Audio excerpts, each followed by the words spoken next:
Wellness में लगभग 650 ऐसे रिजल्ट हैं जिनके घर में जिस माँ को माँ बनने का सौभाग्य प्राप्त नहीं हुआ था, आज वो माँ बन चुकी है और उनके घर में छोटे छोटे बच्चों की किलकारियां आ चुकी है। मुझे बताइए दोस्तों, ऐसी खुशी दुनिया का कोई भी इंसान किसी को दे सकता है क्या? ये काम अच्छा नहीं तो मुझे बताइए, क्या अच्छा नहीं है तो क्या बुरा काम है?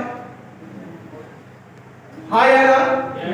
उसके बाद अगर देखा जाए मुझे ये काम क्यों करना है, मेरे दोस्त, ये एक महायज्ञ है जहां पर लोगों की दुआएं पाकर के, लोगों के पैसे बचा करके भी हम लोग यहाँ से हमारे फाइटर्स घर घर जाकर के उनकी दुआएं लेकर के भी पैसा कमाते हैं और अपने परिवार को और अपनों को हाथ पकड़ के आगे लेकर के चलते हैं। यहाँ से आज हर हफ्ते में कम से कम 1000 लखपति और 1 करोड़पति तैयार होता है। एक घर का चिराग मेरे दोस्त, जो एक कर्जे में जिंदगी चल रही थी, वो वीआईपी कैटेगरी में आ जाता है, वो लग्जरी लाइफ में आ जाता है। मुझे बताइए, ये काम अच्छा नहीं तो कौन सा बुरा है? आज तक कोई भी एक इंसान मुझे बताइए कि जो अमीर हो और उसने कोई दूसरा अमीर तैयार किया हो, है क्या कोई?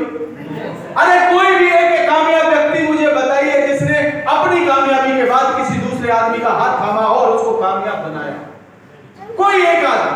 लेकिन यहाँ इस प्लेटफॉर्म पर आने के बाद एसएपीएस वेलनेस में आज 1000 नहीं 1 लाख लोग ऐसे हैं जिनको फर्श से उठाया था और अर्श तक पहुंचा दिया।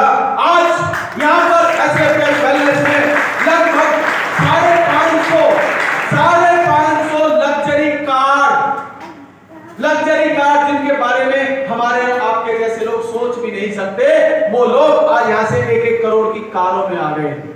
ऐसे लोग जो कि जिनके कच्चे घर थे वो 5 करोड़ के पेंट हाउस में आ गए। जो लोग बिल्कुल जमीन पर थे वो आज अपने पैरों पर खड़े होकर के अपने परिवार की जिम्मेदारियां संभालने में तैयार हो गए। जो लोग खेती में बिल्कुल नाकामयाब थे, आज वो खेती के राजा बन गए। ऐसे काम इस एसएपीएस ने करने को दिए हैं, तो मुझे ये काम करना चाहिए या नहीं? काम अच्छा है या नहीं? मेरे दोस्त, अगर आपको लगता है कि काम अच्छा है तो मुझे फिर दिल खोल करके काम करना चाहिए, फिर मुझे पीछे मुड़कर नहीं देखना चाहिए। मैं आपको यकीन दिला सकता हूं दोस्तों कि अगर आपने इस काम को सच्ची नेक नियत के साथ, ईमानदारी के साथ में और सच्ची सोच के साथ कर लिया, तो आज के बाद आपके जीवन में कभी भी वो दिन नहीं आएगा जब आपको कहीं खड़े होकर के ये सोचना पड़े कि मुझे ये काम करना चाहिए या नहीं।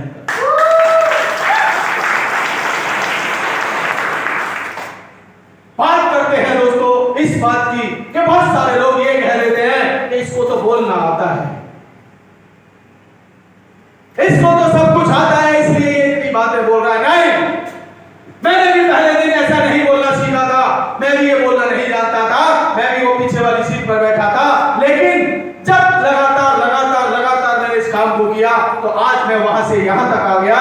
मेरे दोस्त, मैं आपको यकीन दिलाता हूं कि आप अगर यहां बने भी रहे, अगर आप सिर्फ और सिर्फ हर ट्रेनिंग, सेमिनार और मीटिंग का हिस्सा बनते रहे, तो मैं आपको यकीन दिलाता हूं कि आपको ये पता भी नहीं चलेगा कि आप पिछली सीट से कब अगली पे आ गए और अगली से आप स्टेज तक आ गए, आप पहचान भी नहीं पाएंगे। एक दिन आप भी इसके किंग बन सकते हैं अगर आप लगातार करते रहे। लेकिन किसी भी चीज की कंटिन्यूटी जरूरी है, क्योंकि ये बिजनेस एक कांच के महल जैसा है, एक कागज की पुड़िया के महल जैसा है दोस्तों।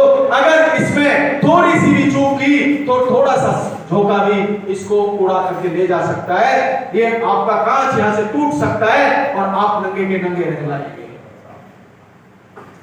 क्योंकि दोस्तों यहां थोड़ी सी चूक कंटिन्यूटी नहीं बनाई तो यहां एक दिन अगर आपने काम नहीं किया तो आप 1 हफ्ता पीछे चले जाते हैं, और अगर 1 हफ्ते काम नहीं किया तो 1 महीने पीछे चले जाते हैं, और अगर 1 महीने छोड़ दिया तो आप 1 साल पीछे चले जाते हैं। दोस्तों, ये एक ऐसा महल है, यहां पर बिल्कुल पारदर्शी है। अगर आप काम कर रहे हैं तो आपके साथ लाखों लोग लगे हैं, और अगर आपने काम करना छोड़ दिया तो आपके पीछे आने वाले सब के सब वहां से साइड हो जाते हैं और आपसे आगे निकल जाते हैं। दोस्तों, बस इतना ही है कि आप यहाँ पर कंटिन्यूटी बना करके रखना। आपकी जिंदगी कब चेंज हो जाएगी, कब आप उस शिखर तक पहुंच जाएंगे जो सपने आप लेकर के आए थे। मैं वादा करता हूं दोस्तों, मैं आखिरी दम, आखिरी सांस, आखिरी खून की बूंद तक मैं आपके साथ खड़ा हूं। बस आप छोड़ करके मत चले। अगर मैं यहां तक इस प्लेटफॉर्म पर पहुंचा हूं तो यहां पर बैठा हुआ कोई भी ऐसा शख्स नहीं है जो कि इस प्लेटफॉर्म तक ना आए। ये मेरा वादा है। बस आप रुके रहना। लेकिन प्रॉब्लम यही है कि मैं अकेला आप सबका हाथ नहीं पकड़ सकता, लेकिन आप मेरा हाथ पकड़ सकते। अगर आप मेरा हाथ पकड़ के रखे तो मैं आपको यकीन दिलाता हूं, मैं कामयाबी तक आपको जरूर पहुंचा। क्योंकि एक कहावत भी है, एक बार एक पिता और एक बेटी कहीं जा रहे थे और उनको नदी पार करनी थी, और नदी पार करने में उस बिटिया को डर लग रहा था क्योंकि उसमें पानी का बहाव बहुत तेज था। पानी का बहाव तेज होने के कारण पिता ने कहा, बिटिया ला तू मुझे अपना हाथ पकड़ा। सॉरी, उसने कहा कि बेटा मेरा हाथ पकड़ ले। बोला पापा ऐसा क्यों, आप मेरे से बड़े हैं, आप मेरा हाथ पकड़ लो। बोला बेटा बिल्कुल सही है, मैं आपका हाथ जरूर पकड़ लूंगा, लेकिन अगर मैं बहने लगा तो मैं अपनी जान बचाने के चक्कर में मैं आपका हाथ छोड़ दूंगा और हम दोनों के दोनों पता नहीं कहां चले जाएंगे, हम कभी भी नहीं मिल पाएंगे। लेकिन यस, अगर बेटा तू मेरा हाथ पकड़ेगी तो मैं बहने भी लगा तो तू मेरे साथ जरूर बहेगी, और पता नहीं हम दोनों अगर एक साथ होंगे तो एक साथ हम नदी को पार कभी भी कर सकते हैं।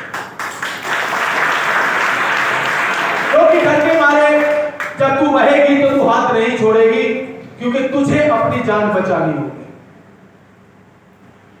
इसलिए दोस्तों, मैं अकेला तो आपको सबको नहीं संभाल सकता, लेकिन यस, अगर आप मेरे साथ रुके रहे, अगर आप मेरे साथ चलते रहे तो मैं आपको यकीन दिलाता हूं कि आने वाले समय में आपकी कामयाबी जरूर आ जाएगी। दोस्तों,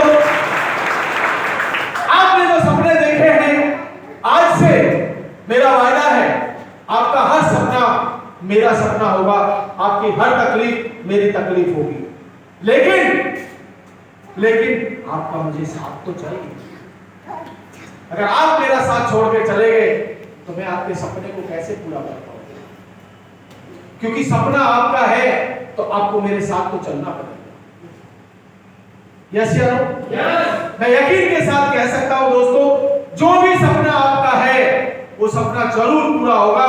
बस रुके रहना, चलते रहना, क्योंकि ये प्लेटफॉर्म एक ऐसा है, अगर आप यहाँ से एक चम्मच से पानी लेना चाहते हैं तो चम्मच भर के मिलेगा, आप यहाँ से अगर कटोरे से निकालना चाहते हैं तो कटोरा भर के मिलेगा, गिलास से निकालना चाहते हैं तो गिलास मिलेगा, आप बाल्टी से निकालना चाहते हैं तो बाल्टी भी भर के मिलेगी, और दोस्तों अगर आप यहाँ से ड्रम भरना चाहते हैं तो ड्रम भी भर के मिलेगा। सोच आपकी होनी चाहिए, काम आपका होना चाहिए, आपकी नियत साफ होनी चाहिए, आपको अपना सपना याद होना चाहिए, और उस सपने को लेकर के आपने उस टारगेट को पूरा करने के लिए बस चलते जाना है, चलते जाना है, चलते जाना है। अगर आप दौड़ नहीं सकते तो चलना शुरू कर देना, चल नहीं सकते तो रेंगना शुरू कर देना। अगर रेंगते रेंगते भी चलते रहे तो एक दिन आप अपनी मंजिल तक जरूर पहुंच जाएंगे, क्योंकि मेरे दोस्त मैं जरूर आगे आपको चलता हुआ मिलूंगा, क्योंकि कोई भी ट्रेन अकेली नहीं जाती, जब उसका इंजन चल रहा होता है तो ट्रेन अपने गंतव्य स्थान तक